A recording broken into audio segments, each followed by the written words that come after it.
Baseball has a long tradition of developing players in the minor leagues. The Yankees have produced some greats in the past, but are still producing talent to this day.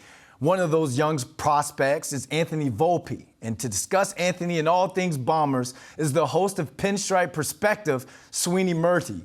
Now, Sweeny, you got a chance to talk to the young star. What's your biggest takeaways from your conversations with Anthony Volpe? Yeah, I think one of the biggest things, Brandon, is that we talked to him at a time, at a point in the season when he's kind of been struggling. He's been off to a tough start at Double-A. And Connor Foley and I talked to him a few days ago, and we both kind of remarked how the biggest thing that we found was that how unfazed he was, how his confidence was still high.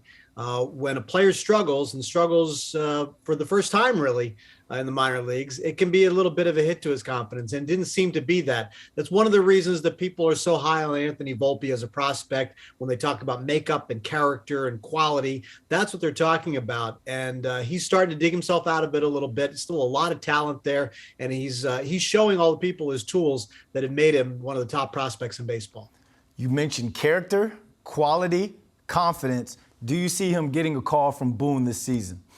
Well, it's a little bit that's a little bit advanced on the timeline. Right now, he's getting his first taste of Double-A, and the Yankees obviously have they have Isaiah Kiner-Falefa at shortstop in the major leagues. They have Oswald Peraza at Triple-A. So there are a few other rungs for him to climb on the ladder. He had a phenomenal season last year, moving across a few levels. And I think really this year is about continuing that development and moving up the ladder. He's really only had his first taste of Double-A. So at some point this year, I think the Yankees will look to hopefully move him up to Triple-A and see how that goes. He still just turned 21.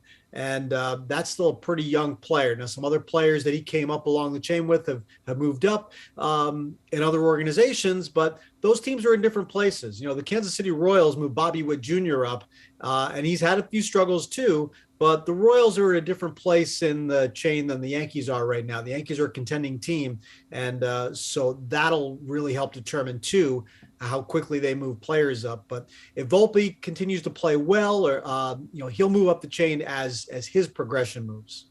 He'll move up that chain. So what's the current state of the Yankees farm system?